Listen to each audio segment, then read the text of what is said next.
حينئذ قال له بطرس ها نحن قد تركنا كل شيء لكي نتبعك فماذا سيكون لنا.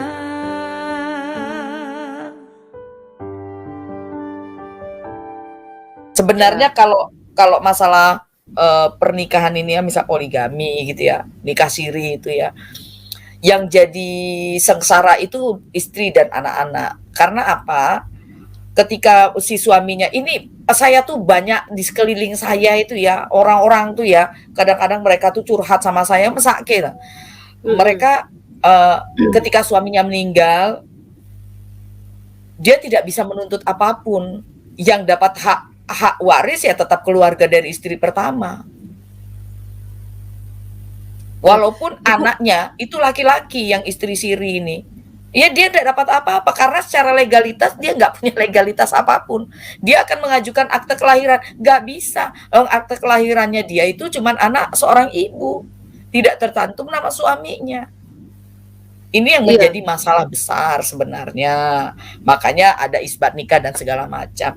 Nah, bagaimanakah dengan mut'ah? Memang mut'ah itu sudah diharamkan memang, tetapi tetapi prakteknya masih ada sampai saat ini. Itu yang jadi masalah. Nah, apakah beda mut'ah siri dan nikah secara pemerintahan atau KUA? Siri dan KUA itu sama sebenarnya. Bu Fadila ada yang nanya nih. Ya. Bu Fadila pernah jadi korban poligami nggak? Ini konseling aneh-aneh. Kalau zaman dulu kita anggap biasa-biasa ya Bu ya. Nah, iya. Kalau dalam pandangan sekarang kita ya saya lanjut ya. Itulah ya. Nggak kena. Kalau nikah mut'ah memang sudah diharamkan, tapi prakteknya masih ada. Nah, nikah mut'ah ini gimana? Nikah mut'ah ini nikah dengan perjanjian, Bu. Misalnya perjanjiannya itu cuma 3 jam atau 3 hari. Kemudian ada lagi mungkin perjanjiannya tidak boleh memiliki anak sampai hamil. Kalau sampai hamil yo kowe nafkahi dhewe, tidak dapat hak waris atas laki-laki. Nah, jadi biasanya nikah mut'ah ini biasanya itu dengan kontrak kan. Biasanya itu tidak melengkapi syarat dan rukun nikah itu tadi, Bu. Jadi tidak melengkapi itu. Misalnya ya cuman ada penghuluan, saksi kadang dibayar, kadang juga nggak pakai saksi, sah-sah gitu, kayak jual beli biasa. Nah, ya, kalau menurut Ibu gimana? Kehidupan orang poligami bisa satu rumah, istrinya 4 sampai beranak pinang, bapaknya cuma 1. Itu kehidupan kayak gitu apakah tidak membuat psikologis mereka tuh bagaimana, Bu? Terganggu nggak ya seperti itu? Apa mereka menikmati ya inilah agama kita kayak gitu-gitu nggak? Kalau saya lihat, kita banyak lihat, Bu, bagaimana anak-anak korban poligami ya. Itu sangat kasihan. Nggak usah jauh-jauh ya. Dipikirkan ya. Dalam Islam apa tidak dipikirkan? Cuma pikirannya cuma nafsunya laki-laki doang apa nggak mikirin anak ya? Ya. Coba kita lihat solusi. Waktu itu kan ribut antara kiai terkenal di Indonesia kan ribut dengan anaknya. Nah, itu bagaimana kayak gitu? Ribut dengan anaknya, heboh sampai di media sosial segala. Nah, itu dia yang jadi masalah. Gitu loh. Jadi, kalau saya simpel, sesuatu itu kamu ambil, kalau banyak mudaratnya atau kerugiannya bagimu dan bagi orang lain, tinggalkan. Iya. Harusnya ya orang berpikir waras ya. Harusnya. Apa iya ini perintah Allah kayak begini kan gitu. Kalau harusnya misalnya ya? Poligami iya betul. Kalau misalnya alasannya adalah dia mentala istrinya atau dia ingin menikah lagi karena istrinya tidak bisa punya anak, istrinya penyakit. Lah, kan dari awal kamu harus mengenal istrimu, calon istrimu. Bagaimana kondisinya, kan gitu. Nah, kalau di Kristen, apakah terus istrimu penyakitan, terus istrimu tidak memiliki anak, apakah kamu harus menceraikannya? Ya, enggak boleh. nggak boleh. Saya punya banyak teman, Bu, sudah puluhan tahun sampai kakek nenek itu nggak punya anak, hidupnya bahagia sekali, gitu loh. Ya, Iya ini kan? Bu, bisa jawab nggak Bu nih? Banyak pertanyaan Bu dari live chat Bu. Bagaimana Bu pendapat Ibu Fatimah dan Ibu Fadilah tentang Pondok Pesantren Al Zaitun? Kalau menurut saya luar biasa. Apakah benar pendapat saya? Wah, itu bukan ranah kita. Kita tidak bahas itu. Ya setidaknya mungkin komen sedikit Bu. Ya boleh, monggo Bu Fatimah. Pendapatnya tentang Al Zaitun, mungkin tentang oke lah pengajarnya mungkin di sisi mereka itu dia anggap menyimpang dan lain sebagainya. Mungkin sedikit kasih. Iya, setuju. Di ajaran mereka mungkin sedikit menyimpang, ya. Tetapi kalau saya mengenai masalah shalom alaihim dan segala macam itu ya enggak masalah. Karena Ya. itu kan pengucapan salam sama kayak assalamualaikum. Kalau pengajarannya itu urusan mereka, intern mereka. Ya, Oke. mereka bilang sesat ya silakan saja. Tapi Ya, kalau itu kalau masalah pendapat ya. itu Gimana, kalau Bu? pendapat Bu Fadilah ya. Iya. Nah, sekarang kalau pendapat saya seperti ini. Jadi bagaimana pendapat Bu Fatimah dan Bu Fadilah tentang Pondok Pesantren Al Zaitun? Kalau menurut saya luar biasa. Apakah benar pendapat saya? Matur nuwun. Nah, kalau saya sedikit saya tanggapi ya dari sisi tentang nasionalisnya itu yang saya patut kasih Kagumi. jempol ya. Karena Iya, betul. beliau ini berbicara sebenarnya memang ada benarnya. Contoh, kenapa kok cara sholat kami dilarang? Walaupun jarang-jarang ya Bu ya, cara sholat itu kan jarang-jarang. Harusnya kan nggak boleh. Di dalam Nggak Islam itu boleh, nggak iya. boleh seperti itu. Harus rapat karena itu nanti kalau jarang pasti akan dipenuhi jin atau apa gitu katanya gitu kan.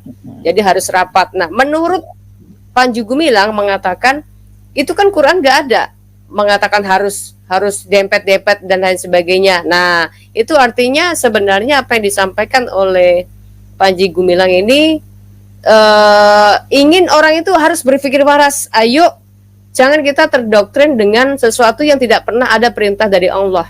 Nah, menurut pandangan saya, dia ingin murni mengikuti apa yang dikatakan Allah dan bukan buatan manusia, contoh dari fikih dan lain sebagainya. Itu maksudnya seperti itu kali ya menurut saya.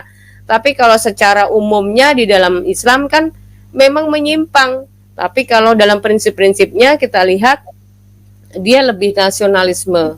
Dia tidak pandang agama apapun itu Ya, menurut makanya dia bilang pakai mazhab Soekarno kan? saya. Nah, seperti itu. Ya, Oke. gitu. Itu sih ya. Ya, Ini ada. kalau Silakan, saya ada. sih ya makanya balik lagi kalau secara nasionalis oke.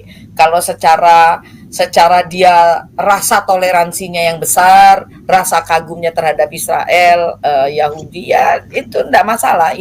Itu secara ini ya kemanusiaan kok saya bilang.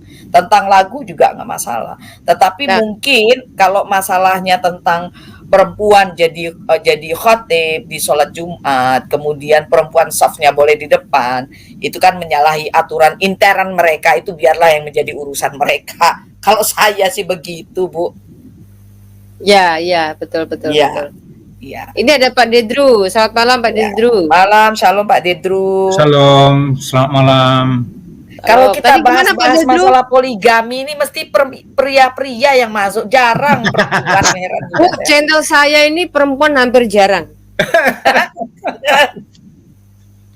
Di mana-mana begitu, Bu. Kalau sudah bahas masalah kayak begini, jarang perempuan mau masuk. Harusnya Pembahasannya ibu-ibu masalah banyak masuk perempuan. ini. Ya, seneng banget, no. Ya, Ibu-ibu males Pak dengernya kalau wanita ini- terlalu lemah kan males ya. Saya aja gregetan. masalah wanita ini sebetulnya masalah sosial di Indonesia. Jadi kadang-kadang itu wanita itu apa ya seperti diperalat saja begitu. Jadi contohnya secara sosial saja ya,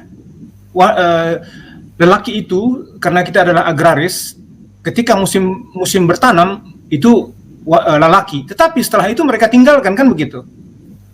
Nah itu sosial kita di Indonesia. Seakan-akan wanita itu yang memanage. Kita laki-laki ini bercocok saja, yang lainnya itu wanita yang melakukan. Ini bagi saya memang sedih ya melihat tradisi kita kalau begitu saja terus-terusan. Ini bagi saya terbalik begitu. Ya Sebetulnya. makanya Pak Panji Gumilang itu yang ingin merombak mungkin.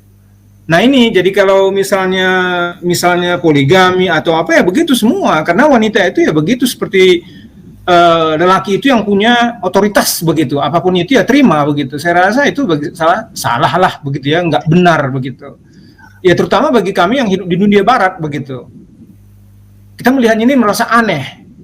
Dan saya rasa gereja ini perlu menekan ini kembali supaya wanita itu jangan hanya dibiarkan begitu mengasuh semuanya begitu. Ya jangan dibiarkan menyerahkan harga dirinya begitu saja, maksudnya gitu ya Pak ya. Jangan kita mau direndahkan. Iya betul. Wanita dengan laki-laki itu sama gitu ya. Benar. Nah, itu perlu. Jadi karena memang budaya ya. Jadi saya kadang-kadang walaupun Alkitab itu sudah mengajarkan jangan begitu, tapi karena itu budaya, kadang-kadang kita masih terikat kepada budaya yang ketat begitu. Bagi saya itu maka saya katakan masalah sosial itu. Kalau wanita itu yang masak di rumah, jaga anak, waduh. Karena kadang-kadang kita misalnya ya, seperti saya di Amerika ini, role kita tuh terbalik. Begitu Bu. Jadi laki-laki di sini banyak sebetulnya yang mengambil peran sebagai wanita, dan wanita itu mengambil peran sebagai laki, terutama di dalam bread making, artinya dalam mencari nafkah. Karena begini, karena di sini misalnya anaknya itu semuanya laki-laki, ya, mereka ini dual career. Si bapak yang tentunya akan mengasuh anak laki-laki ini. Akhirnya si laki-laki ini akan menyerahkan karirnya dan mengizinkan karir istrinya untuk naik. Itu banyak sekali Bu. Begitu, karena memang kenyataannya begitu. Bagaimana ibu bisa mengasuh anak laki-laki yang misalnya mereka harus main sepak bola, ngajarin apa laki-laki lah ya kan, misalnya ngajarin merawat tanah. Masa ibu yang itu kan pekerjaan laki-laki begitu. Jadi mereka itu berganti role begitu. Itu banyak sekali di sini sekarang yang kita sebut dengan stay home dad ya. Jadi bapak itu yang menjadi ibu rumah tangga dan ibu yang menjadi bapak rumah tangga, dalam arti kata mencari nafkah begitu. Masalah karir lah. Begitu. Jadi nggak ada lagi pembedaan role, karena itu sama begitu. Ya logikanya saja kan benar. Masa anak laki-laki, ibu yang nggak tahu main sepak bola disuruh ngajarin anak main sepak bola? Kan aneh. Kan begitu. Itu maksud saya itu ini budaya kita ini kadang-kadang ya kita menghormatin budaya, tapi janganlah budaya itu sangat menjadi kaku sehingga kita seperti ambrul adul jadinya. Ya masalahnya gini loh Pak, kalau kita selusuri dari Quran itu sendiri ya, ajaran ya kami dulu mantan dari sana, difokuskan hanya perempuan saja yang seolah tuh punya dosa, punya kesalahan yang harus diatur-atur gitu loh. Kok saya lihat di situ nggak ada aturan-aturan yang laki-laki ini kalau punya salah terhadap istri bagaimana, nggak ada gitu, lebih kepada condong perempuan saja gitu loh. Iya, karena kalau perempuan salah boleh dipukul, sedangkan kalau laki-laki salah bagaimana? Iya, itu budaya Bu. Jadi makanya ketika ada firman Allah Pak, bukan budaya Pak. Ini di sini mereka mengklaim itu firman Allah, padahal itu adalah budaya. Budaya itu sudah ada sebelum firman Allah turun. Begitu. Nah, harusnya agama itu mengkoreksi budaya yang salah, karena namanya budaya kan buatan manusia. Makanya rancangan Allah itu adalah rancangan kebaikan, itu yang dikatakan Alkitab. Rancangan manusia itu adalah keburukan. Makanya setiap ada praktek poligami di dalam Alkitab itu keburukan hasilnya, karena itu bukan rancangan Allah yang benar. Itu betul. Rancangan manusia. Walaupun ada ya Pak. Abraham berbuat poligami itu rancangan istrinya yang menyarankan dia, karena dia merasa suami saya perlu anak, kan begitu. Itu rancangan manusia. Si Nabi Daud juga berpoligami, rancangan manusia. Salomo juga begitu. Karena apa? Karena mereka itu alasannya apa? Alasannya politik. Alasan politik itu bukan rancangan Allah. Kan begitu. Sehingga semua poligami itu ada akibat buruknya, karena itu rancangan manusia ya, budaya. Seperti Bu Fadilah katakan tadi, ya itu banyak saya udah malah mengumpulkan data-data mengenai akibat negatif daripada poligami terhadap kesehatan mental istri dan ke anak-anak. Iya. Itu. Karena itu adalah rancangan manusia. Tapi salahnya budaya ini dianggap karena udah masuk Al-Quran, apakah itu tadinya dilakukan manusia dianggap itu adalah Allah. Kan begitu, apalagi misalnya kita baca An-Nisa, ya kan? Ayat 3, masalah poligami itu. Nah ini yang jadi masalah, Bu. Jadi saya rasa itu karena sesuatu ada langsung dikatakan dari Allah, ya itu akibatnya, sehingga Allah nggak tahu sebetulnya apa akibat daripada poligami terhadap kesehatan mental wanita dan anak-anak. Ya, saya potong dikit Pak. Saya setuju dengan Pak Dedru. Tidak hal poligami saja. Kita lihat masalah masalah hijab pun begitu. Itu kan sebenarnya kan budaya juga, benar nggak Pak? Jauh sebelum ada Islam, Benar. Kristen lebih dulu, Yahudi lebih dulu memakai hijab. Jadi semacam budaya yang dijadikan ajaran, yang dijadikan acuan. Kalau kita kan betul yang Bu Fatima bilang tadi, firman Tuhan mengatakan, aku datang bukan meniadakan hukum Taurat. Kayak yang Bu Fatima tadi bilang, bahwa budaya sejarah itu akan tetap ada, gitu loh.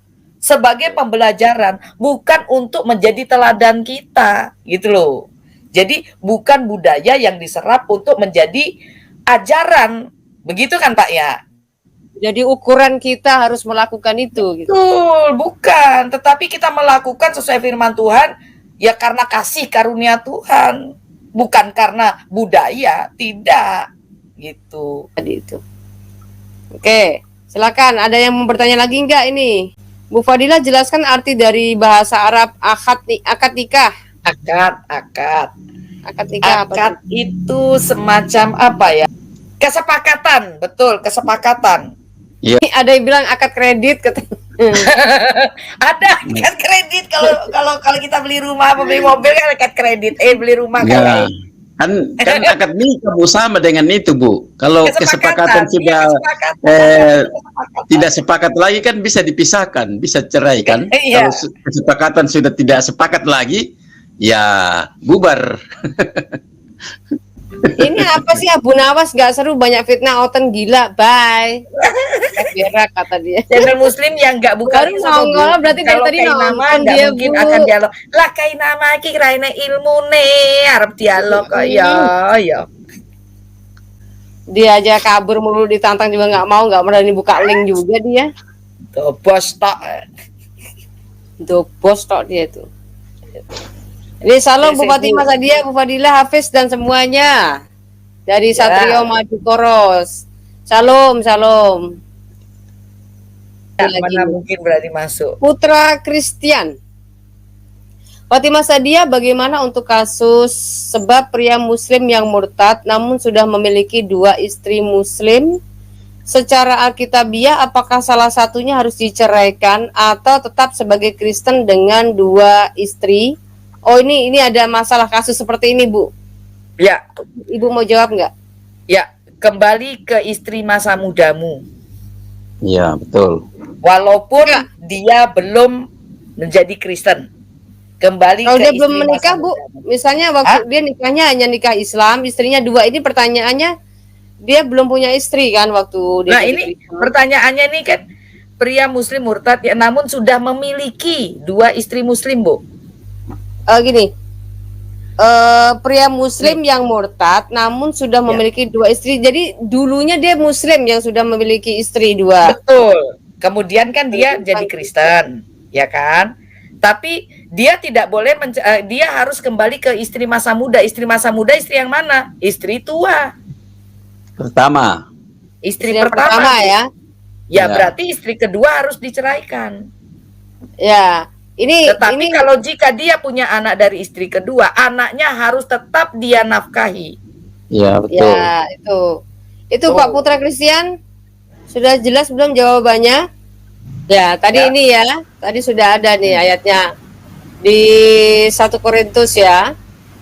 1 Korintus dari ayat 11. Tuh. Ya.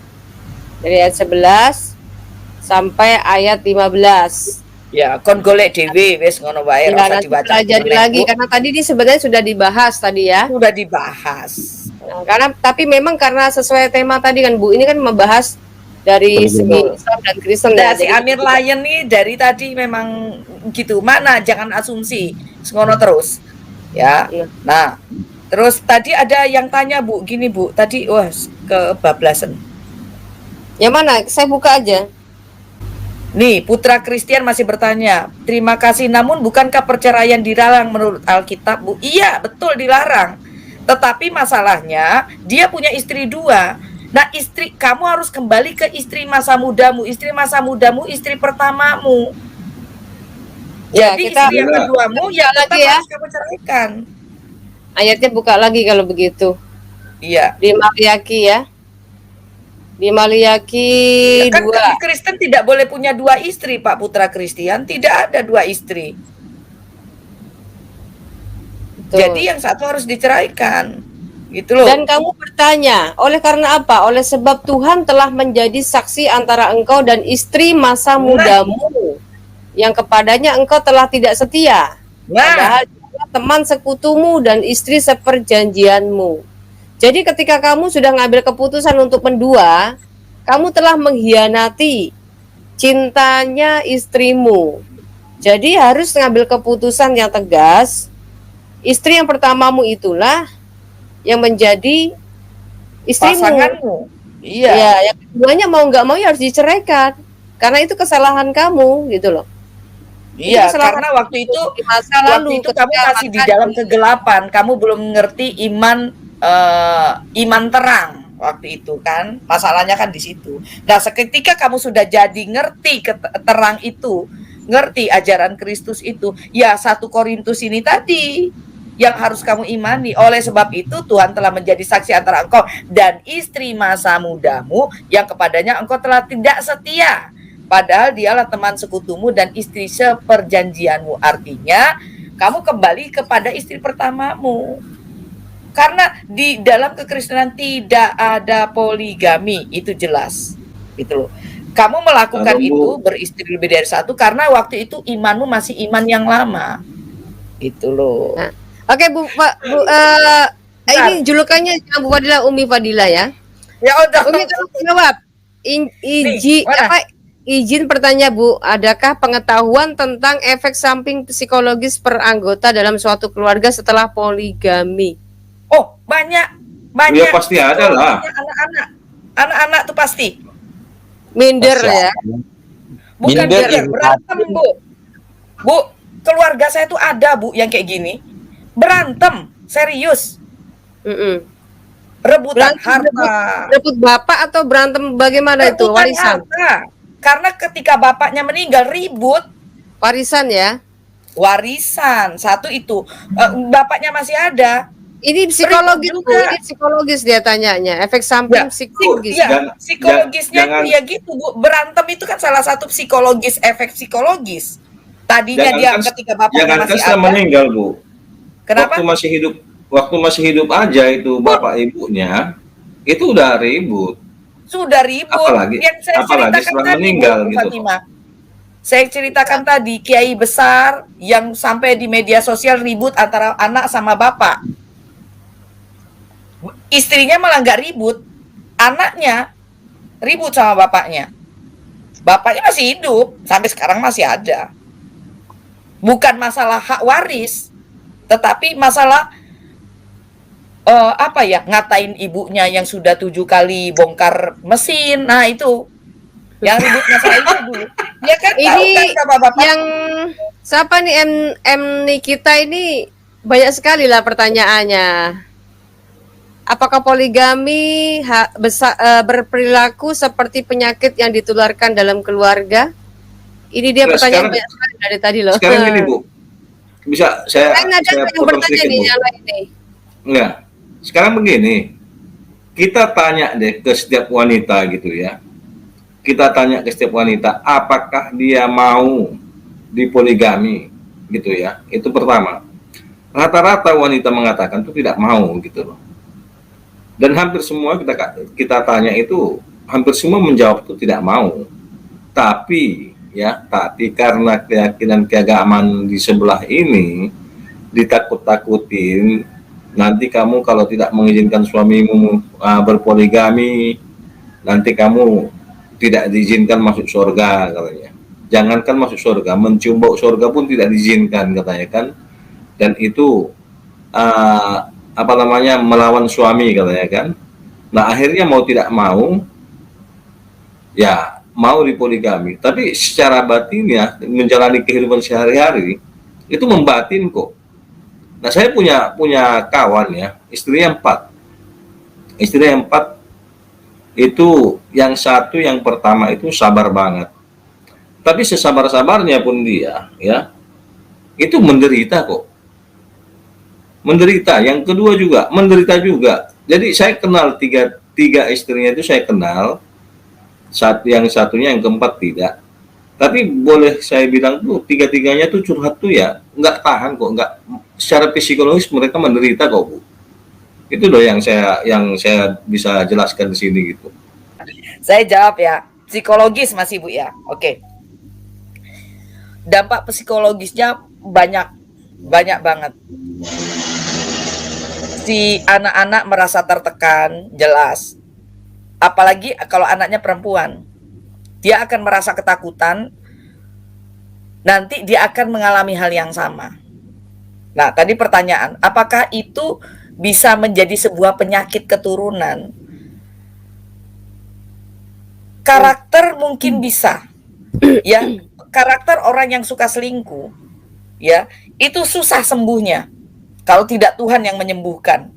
Kalau tidak mungkin hal berat, misal penyakit atau apa gitu ya, yang membuat dia bisa sadar. Ya. Tetapi yang namanya poligami, kalau bapaknya poligami, apakah anaknya juga poligami? Belum tentu juga. Begitupun sebaliknya, bapaknya menganut monogami dan setia, apakah anaknya juga akan begitu? Itu belum tentu. Belum tentu ya. Jadi bukan semacam penyakit keturunan kalau saya bilang ya. Tergantung dia justru berontak, takutnya malah justru berontak, gua kagak mau itu dia. kan bini gua kayak gitu kan gitu ya. Betul. Ini Bu ada nanya lagi loh Bu. Situasi dan kondisi sih sekarang Bu. Ada yang pertanyaan lagi, tapi pertanyaan kayaknya sama kayak tadi si Christian tadi nih. Bu Fadila, bagaimana kalau orang menikah 2 istri secara Islam sebelum masuk Kristen, kan tidak diberkati di gereja? Apa tidak bisa dipilih antara satu, kan misalnya istri yang muda, mungkin maksudnya. Oke, ya. Tidak. Bisa dong yang istri pertama dong, orang yang mengkhianati. Alkitab sudah bilang istri masa mudamu kok. Ini ada lagi Bu. Bu Fadila, Bu Fatima, Elia 234. Mohon izin, mohon maaf, mohon pencerahan Ibu. Mohon pencerahan nih. Ibu Kristen, imannya kuat. Anak Islam, keras. Ibu mau meninggal pas sakaratul maut disyahadatin, dikubur secara muslim. Secara ibunya sudah, kalau itu kan adat dan jasad ya, yang dikubur secara muslim, tetapi iman yang dia bawa tetap iman kepada Kristus kan. Kalau anaknya terus masuk Islam, mungkin kita nggak tahu dia masuk Islam karena punya pasangan yang Islam, kemudian atau mungkin pergaulan atau apa, nah itu Bu, atau apa kita kan nggak tahu. Terkadang orang memilih pindah agama itu kan banyak faktor ya, banyak faktor. Nah, ini sebuah keegoisan seorang anak. Ini nggak benar kalau menurut saya nggak benar. Tidak ada toleransi di dalamnya. Harusnya dia panggillah pendeta, ya kan? Biarkanlah secara iman ibunya. Itu secara lu punya toleransi dan rasa kemanusiaan. Ini disahadatin ya Bu ya, disahadatin ya. Kan syahadatnya dia tidak mengucapkan, kalau sudah jadi jasad kok udah jadi mayat. Yang sahadatin kan anaknya, ibunya kan tidak sahadat. Katanya ibu mau meninggal loh Bu. Ya. Ibu mau meninggal pas sakratul disyahadatin, mau meninggalnya disyahadatin. Oh iya, kan yang mengucapkan syahadat sekarang jadi masalah, mengucapkan syahadat ibunya mengucapkan atau tidak gitu. Kalau ibunya mengucapkan ya sudah lepas iman Kristennya. Kalau cuman anaknya yang mengucapkan, ibunya nggak mengucapkan ya masih tetap dalam iman Kristen. Ya masalahnya secara hukum ibunya mengucapkan secara lisan atau tidak, itu yang jadi masalah pertanyaannya. Betul ya. Gimana Pak Bu Elia? Ini Ibu apa Bapak ini? Elia 234. Ibu Fadila sudah menjawab, tapi mungkin saya tambahin dari Iya. segi hukum ini sebenarnya sudah pelanggaran ya. Karena memaksakan iman. Sedangkan si ibunya ini kan mengatakan kekeh dalam iman Kristen. Nah, Betul. kemudian ketika dia sudah mau dicabut nyawanya disahadatkan oleh anaknya. Nah, di sini tidak berpengaruh apapun terhadap iman ibunya karena bukan ibunya yang mengucapkan, tetapi lebih kepada pemaksaan, ya, pemaksaan dari anaknya sendiri kemudian dikubur dalam keadaan Muslim. Di dalam kekristenan tidak masalah mau dikubur semacam apapun ya, karena yang hidup itu adalah rohnya. Tapi kalau yang namanya jasad atau tubuh itu kan pasti busuk. Cuman kalau kita sesama Kristen, kenapa kita harus hormati dengan cara berpakaian yang harus rapi? Ya jelas dong, bagaimanapun juga walaupun dia terlahir mungkin dari nenek moyang kita sebagai Adam dan Hawa itu tercipta, ciptaannya berbeda dari tanah ya. Tapi bukan berarti kita buang langsung seperti tanah, enggak. Tetap kita hormati dia selayaknya ketika dia masih hidup. Maka dalam kekristenan itu lebih condong menghormati ya, mesti didandanin, pakai baju yang bagus, yang mahal. Itu tujuannya menghormati. Tetapi kalau secara keadaan dipaksakan harus seperti itu, ya tidak masalah. Seperti itu ya. Dari Elia 234, semoga diberkati. Oke. Lanjut, siapa lagi nih? Oh, ini tadi dia bilang gini. Bapak Ibu, waduh saya tidak ada di tempat Bu karena saya jauh hanya dapat kabar. Terima kasih Ibu. Oke, siap. Oke. Ya. Ya, Doakan makasih juga saja. ya, Bapak atau Ibu, Bapak kayaknya ini Pak Elia. Ya.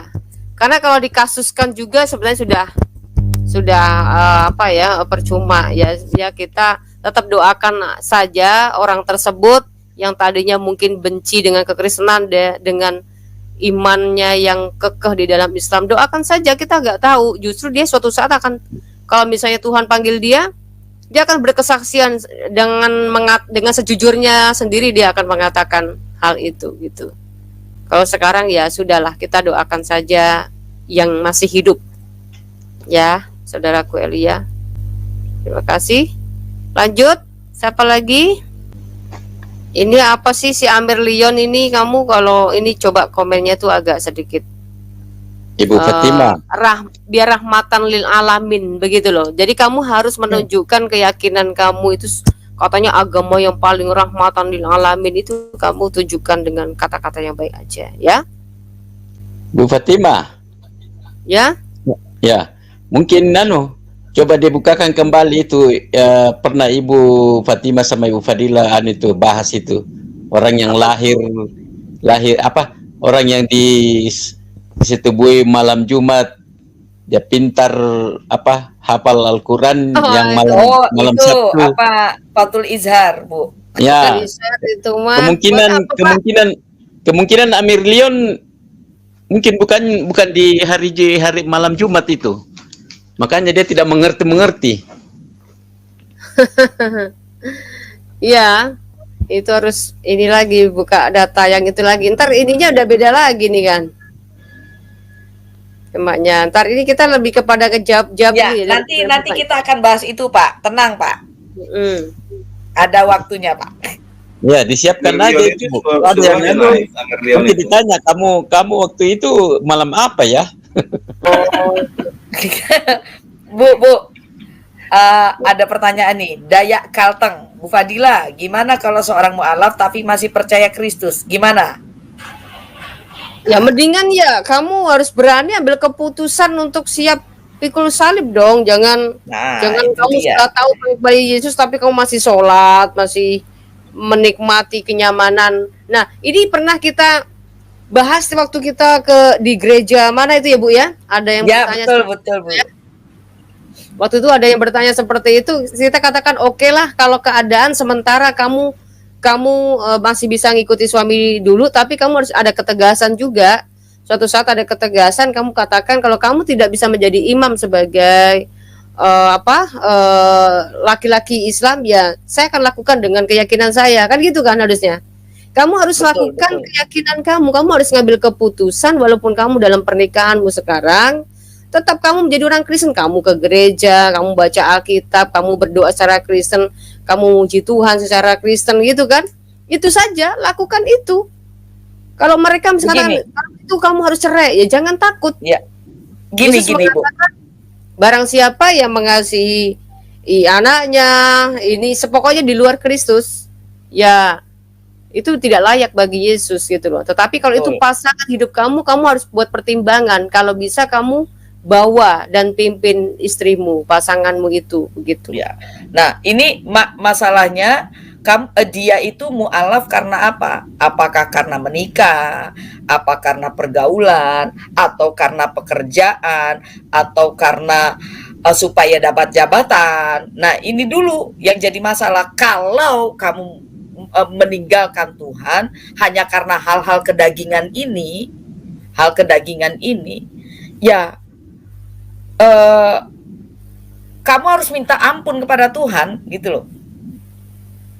Artinya kamu meninggalkan Tuhan hanya covernya saja, kan begitu maksudnya. Tetapi di dalammu kamu masih tetap cinta Yesus. Nonsense. Orang mencintai seseorang kayak kita nih. Saya mencintai seseorang misalnya. Saya akan tunjukkan dia milik saya. Aku ki bojone, aku ki pacarnya. Kita akan tunjukkan, benar nggak Bu? Iya. Ya. Kita akan tunjukkan. Bagaimana mungkin kita mencintai Yesus tapi kita tidak menunjukkan kalau kita cinta pada Yesus? Artinya kita tidak menampakkan cover kita sebagai orang Kristen. Percuma. Kayak yang-yangan karo selingkuh. Ngerti tidak Bu? Kayak berselingkuh namanya.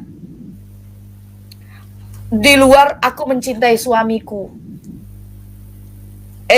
Covernya aku mencintai suamiku, tapi dalam hatiku aku suka sama orang lain. Nah, sama halnya begitu. Covernya kamu bukan pengikut Kristus, tapi dalammu kamu mengikut Kristus. Nggak match gitu loh. Kamu harus menampakkan bahwa kamu itu anak Kristus, anak terang. Ya apa? Secover-covermu, semuanya secara kedaginganmu, maksudnya secara tubuhmu, covermu, sampulmu juga harus seperti Kristus. Apa misalnya? Ya kamu ke gereja, kamu tampakkan kasihmu gitu loh. Ya itulah pikul salibmu. Monggo Bu, lanjut. Ya. Oke, intinya dalam Kristus itu kita dalam penderitaan mau kapanpun tetap ada pengharapan ya, nggak sedih. Kita mungkin dalam tekanan atau segala macam, tapi kita memiliki pengharapan. Hidup adalah Kristus, mati adalah keuntungan. Nah Bu, ini ada pertanyaan lagi dari Bebek Liak. Bu, kenapa dalam Islam ada sumpah pocong? Nah, ini aku ramudeng nih. Apa ya? Mubalah namanya kan? Mubahal, iya betul. Nah itu mereka itu melakukan itu karena ya ini ya mungkin berbeda sekali ya di dalam kekristenan dengan Muslim itu. Kalau Muslim itu terkadang itu tidak menunjukkan kepercayaannya kepada Tuhan yang besar. Ya sudah, kalau kamu berkata tidak ya katakan tidak, jika iya katakan iya, kan gitu kalau prinsip kita. Ya. Selebihnya itu bukan datang daripada Tuhan. Misalkan kamu menipu diri, kamu urusannya sama Tuhan itu nanti. Akan dihukum sendiri, gak mesti harusnya tiba-tiba jadi pocong itu, enggak ya. Jadi jangan dibuat seperti itu, karena orang-orang yang punya ilmu-ilmu jin juga ada yang semacam itu. Jadi kita dalam kekristenan tidak ada, tapi kalau di dalam mereka ya mungkin itu iman mereka ya.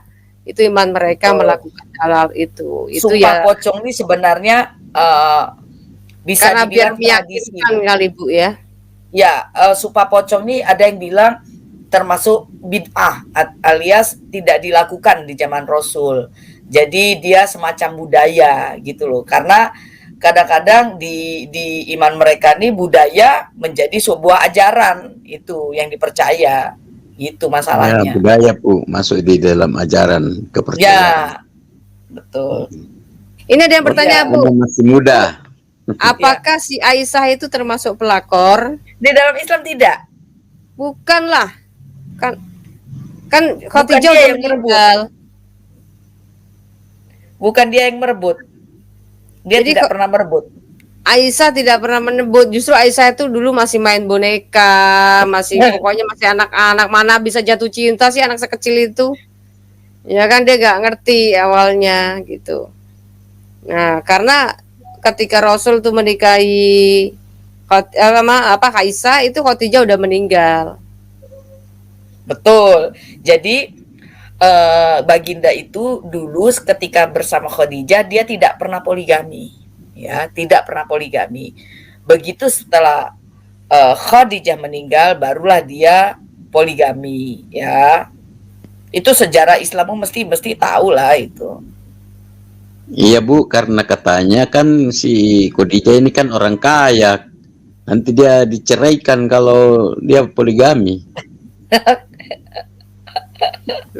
Bisa jadi, Bu Pak. Fadilah, Ya. pertanyaan. Lah, tadi kan sudah kita jawab, Bu, bahwa Iya. bahwa pernikahan siri atau poligami itu biasanya diawali dengan sebuah perselingkuhan. Ada misalnya ke gap gitu, Bu, ya. Oh, dan itu sudah pernah kejadian. Makanya saya bilang pernah terjadi teman saya ke gap. Ntar alasannya ke gap bukan sama istrinya, sama RT setempat, ya kan? Loh, ini bukan suami istri, kenapa ini? Akhirnya digerebek. Alasan mereka ini kami sudah nikah siri. Padahal kita tidak tahu karena kan tidak ada bukti, tidak ada surat menyurat kalau nikah siri, ya kan? Nah, jadi artinya kebanyakan sih diawali dengan sebuah perselingkuhan. Makanya selingkuh tuh saya bilang tadi kan selingan indah keluarga utuh katanya. Diawali dengan dusta, Bu. Ya, itu dia pastilah dengan dusta, dengan Tapi saya nggak pernah. aduh. Katanya pengen 2 kali. Jadi ya. Jadi diawali dengan sembunyi-sembunyi. Ada yang terang-terangan, ada yang mengizinkan, ada. Ya. Kayak saya bilang tadi, bahkan istrinya, Bu, istri kiai itu yang minta. Ya, istri kiainya yang minta, istri kiainya yang minta. Istrinya artinya istrinya mengizinkan, iya. Karena ingin mendapatkan secara nurani, saya yakin secara hati ya dia paling dalam nggak tega. Satu, nggak ini sakit lah, belum lagi anak-anaknya, ya gitu. Tapi ya itu tadi keegoisan akhirnya kan untuk merebut sebuah, mengorbankan perasaan orang lain. Itu kalau menurut saya sama dengan kayak jihad. Kita mengorbankan nyawa orang lain. Ketahuan jangan ditahan-tahan. Kita mengorbankan nyawa orang lain demi apa? Keegoisan kita supaya kita dapatkan surga. Kan itu egois menurut saya. Semua orang pada kangen sama ketawanya Bu Fadila. Jadi Bu Fadila ketawanya tahan. Itu Tahu lagi saya kangen dengan ketawanya Bu Fadila saya. Apalagi waktu ngebahas Bu Fatima kemarin sama Bu Fadila ngebahas yang haid itu. Ketawanya Bu Fadila aduh. Itu Bu Fadila punya ciri ketawanya yang tidak bisa ditiru orang lain. Tidak bisa diserupakan, ya. Tidak bisa diserupakan. Iya. Nah, ini ada lagi Bu, Ima Antonius. Apa sih? Ima Antonius. Nih Bu, Bu Ini Fadila adalah saya menikah. yang mana nih? Bentar, Ima. ini ada. Bu Fadila, Ah, saya menikah secara Islam. Saya Kristen perjanjian saja. Sama orang tua, istri setelah keluar dari kampung istri terserah. Dan sekarang istriku udah jadi Kristen, sudah diberkati di gereja, bagaimana? Ya harus peneguhan pernikahan, Pak. Ya. Ya, Ibaratnya saya peneguhan pernikahan. Islam, saya Kristen perjanjian saja sama orang saya Kristen perjanjian saja sama orang tua. Oh, gini Bu, saya tak baca pelan-pelan. Saya menikah Jadi secara berkati, Bu. Islam. Saya Kristen, jadi nikahnya secara Islam itu perjanjian saja sama orang tua istri. Setelah keluar dari kampung istri, terserah imannya maksudnya. Dan sekarang istriku sudah jadi Kristen, sudah Oh, diberkati kayaknya di mungkin gereja. si cowok ini Muslim ya. Hah? Enggak, dia Kristen, Bu. Bukan. Bukan. Perempuan yang Muslim. Iya. Jadi dia nikah secara Islam, perjanjian awalnya menikahnya Oh secara iya, iya Islam. betul. Jadi harus diberkati, diteguhkan dulu. Ya, peneguhan pernikahan, Pak. Puji Tuhan kalau istrinya sudah diberkati di gereja, Jadi Kristen. sudah baptis, sudah diberkati di gereja, ya sudah, enggak masalah, ya oke berarti. Ya, tinggal baptis. Terus baptis dulu. Peneguhan ini diberkati. baru baptis dulu, kemudian baru Asal jangan diberkati peneguhan 2 kali pernikahan. aja. Oke ya, dari Diberkati 2 kali. Mbak Antonio ya, jawabannya ya, itu sudah Ya. sangat jelas ya. Ini lagi nih. Bu Fadila, benar nggak di dalam Islam malam Jumat wajib berhubungan badan suami istri? Nah, ini kan Sunnah, bukan wajib, sunnah. Sunnah nah, itu dilakukan berpahala, nggak dilakukan nggak apa-apa. Nah, kamu pilih pahala atau pilih tidak apa-apa? Ya pilih pahala kan. Nah, Supaya lagi nanti pula anaknya yang lahir itu jadi penghafal Al-Quran. nah itu. Sekalipun tidak mengerti. Dan ibaratnya kegap itu saya tangkap di sana karena selalu Nah, Itu. nah, kok apa ini? Diserupakan kayaknya. Suara yang terserupakan dari Pak Dedru. Oke. Ini lucu lagi, Bu. Ada Wendy Saputra. Kalau ayat rapalan dalam Al-Quran itu untuk memikat cewek pengasih itu gimana, Bu? Kok bisa ada? Oh, ada itu menarik sekali. Al-Mu'minin 115 kayaknya, Bu. Wow, sampai hafal. Jangan-jangan Pak Forrest Gump pernah melakukan ini, pernah mencoba. Ini Bu Fadila. Enggak, saya justru tahunya dari videonya Bu Fatima itu untuk apa? Untuk Pemikat. jimat-jimat gitu, mengikat gitu. Udah pernah sambil nyoba nggak, memperbesar. Pak? Hah? Udah pernah nyoba nggak? Mana saya ngerti itu, Bu? Nggak paham yang gitu. Cuman saya nonton Bu Fatima di TikTok kayak atau snack video gitu. Ya, Al-Mu'minin 115 ya, kalau nggak salah, Bu. itu ada. Nah, nih. Apa nih, Bu? Ya. Oke, ini Dalang Viva, Bu Fadila kapan main ke Sarawak, Malaysia sama Bu Fatima? Oh, Ayo, siap. kapan? Tetap Undang banget. saja, siap sedia. Iya. Tinggal beliin tiket, kita langsung Wah, meluncur. itu dia maksud saya. Kapan saja kita siap sedia. Kapan Capcus. saja. Siap. Ini ada bertanya begini. Berarti Allah nggak sayang sama perasaan wanita dong, Bu? Masa tega lihat wanita disakiti, dipoligami begitu? Gimana, Bu? Jawab. Wanitanya mau. Wanitanya yang mau kok. Wanitanya juga mau kok. Yang penting dapat pahala.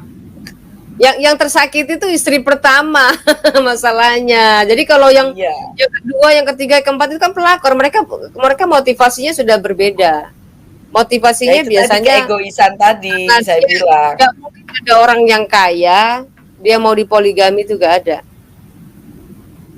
Biasanya orang-orang yang susah-susah yang siap untuk jadi madunya seperti itu. Karena tujuan poligami itu kan ingin mengangkat derajat seorang wanita. Jadi si laki-lakinya itu makanya dianjurkan harus mampu, harus adil. Nah, adil di sini bukan hanya masalah tentang kebutuhan biologisnya saja, tetapi harus secara materi itu memiliki yang cukup ya. Nah, itu maksudnya. Makanya setiap orang yang siap untuk jadi madunya itu biasanya orang yang susah, yang memang membutuhkan kebutuhan materi.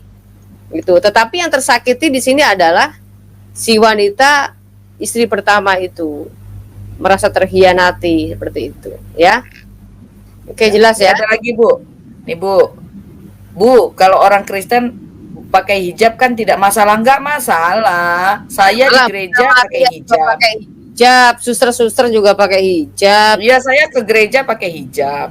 Cuman nggak ada di dalam kekristenan tuh hukum orang pakai hijab, nggak pakai hijab terus nggak kecium bau surga, nggak ada. Gitu ya. Kekristenan tuh tidak ada hukum-hukum, kita terikat dengan hukum adat istiadat seperti hukum Yahudi terdahulu ya. Yang bertanya tidak? Oh, dari pertanyaan gini, Bu. Anaknya Ustadz Somad mau nggak dipoligami Habib reject? No komen aku. Ya sebetulnya Nabi Muhammad saja nggak mau Fatimah Nah, diadu Ya, oleh si memang Ali. hadisnya jadi anak keturunannya tidak boleh dipoligami, Pak. Memang sudah syarat mutlak itu. Iya, tapi itu menunjukkan bahwa poligami itu menyakitkan, Bu. Karena tidak ada orang yang menyakitkan Nabi kan begitu. Betul. Makanya dulu ketika saya mau dipoligami, bapak saya ngamuk setengah mati. Artinya dia tidak menyetujui anaknya dipoligami, menjadi madu ataupun dipoligami. Nggak mau, nggak boleh. Nggak boleh. enak benar ya jadi nabi ya. Iya, Perasaan memang anak keturunannya kan dikatakan tuh. Perasaan nabi-nabi kita dalam Alkitab itu nggak sembarangan loh. Ini kok kayaknya malah yang ininya maunya enak-enak gitu. Nah, jadi kita baca dalam hadis riwayat Muslim ya. Menceritakan kepadanya dia mendengar Rasulullah SAW berpidato di atas mimbar. Khotbah lah ya, atau ceramah. Sesungguhnya Bani Hisam bin Al-Mughirah meminta izin kepadaku untuk menikahkan anak mereka dengan Ali bin Abu Thalib, maka aku tidak mengizinkan mereka. Kemudian mereka minta izin lagi, aku pun tetap tidak mengizinkan mereka. Kemudian mereka meminta izin lagi dan tetap tidak aku izinkan. Kecuali jika Ali ingin mentalak anakku Fatimah, kemudian menikahi anak mereka. Karena sesungguhnya anakku adalah bagian dariku. Nah, Orang yang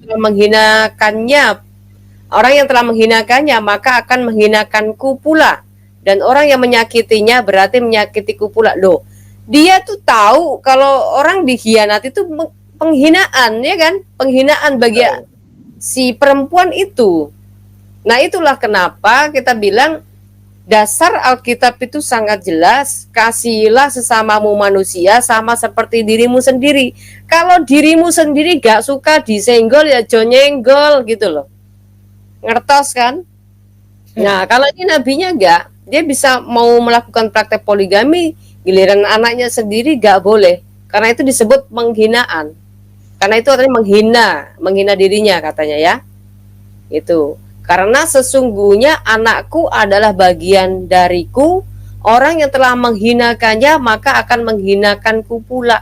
Maka menolak izinnya Ali ketika dia ingin mempoligami Fatimah ini ya, ini dasarnya ya.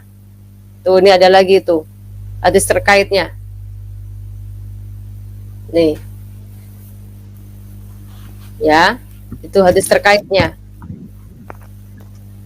Aku tidak mengizinkan, kemudian aku tidak mengizinkan kecuali jika Ibnu Abu Thalib atau Ali mau menceraikan putriku dan menikahi putri-putri mereka. Karena sesungguhnya putriku adalah bagian dariku. Aku akan senang dengan sesuatu yang ia senangi dan aku akan merasakan sakit dengan derita yang ia rasakan. Tuh hadis terkaitnya lagi tuh. Ya. Jadi intinya di sini kita belajar memakai akal sehat kita, memakai logika berpikir kita. Kalau di dalam Alkitab seorang nabi atau pemimpin atau seorang rasul ya jangan hanya pinter bicara, jangan hanya dia pinter membuat aturan-aturan tetapi dirinya sendiri tidak mampu untuk melaksanakannya ya. Itu jangan justru distandarkan kepada orang-orang awam. Orang nabi aja nggak kuat apalagi nabi kan begitu ya, orang awam gitu kan. Kita sudahi dulu ya live pada malam hari ini.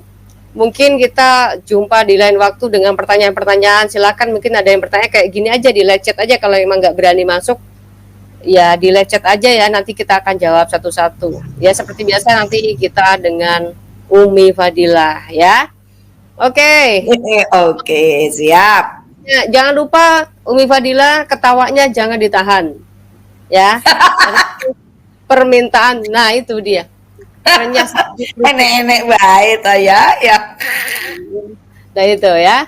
Oke, teman-teman, mohon maaf kita nggak bisa menjawab semuanya. Kita di lain waktu kita akan mencoba untuk interaksi lagi ya, supaya semua teman-teman itu bisa teredukasi. Ya, edukasi di sini bukan bermaksud untuk memonjokkan agama tertentu, tetapi bagaimana kita menggunakan akal sehat kita agar kita tetap dalam posisi yang benar. Karena banyak juga teman-teman muslim sendiri juga mengatakan kalau sesuatu yang sudah bertentangan dengan nurani itu bukan kebenaran. Nah, maka kalian sendiri juga harus bisa melihat fakta bahwa apa yang kalian imani, apakah itu bertentangan dengan nurani atau tidak, itu kalian sendiri yang akan bisa merasakan ya. Oke, teman-teman semuanya, terima kasih banyak yang sudah yang ikut gabung di Room Fatimah. Salam waras, Tuhan Yesus. حينئذ قال له بطرس ها نحن قد تركنا كل شيء لكي نتبعك فماذا سيكون لنا